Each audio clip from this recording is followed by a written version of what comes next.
canlanır hayalın yine de ayrılıp dert olup sene de mene de öyle sözsüz ölerim.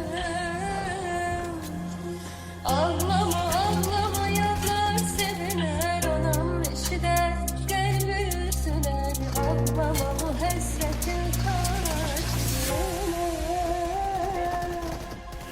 Gözümde canlanır hayalın yine de. Deli kalbine biri de bir atacak. Sana demiştim yine günü dolacak. Öyle sözsüz ölerim. Çek derdi ve unut dedim. Belli ki sen daha çok delirmedin. Kesmedim umudumu gelir dedim. Ezberledim yolları konum nedir. Bütün bu dostlarım evleniyor. Sayende her gece demleniyor. Çekili saç değilin ama da gülüm ama acım bile hayatıma renk veriyor. Bulutlar dolarsa yağışlar yağacak. Gözümün yaşından korkakta doyacağım. Kavuşmasak seninle bir gün.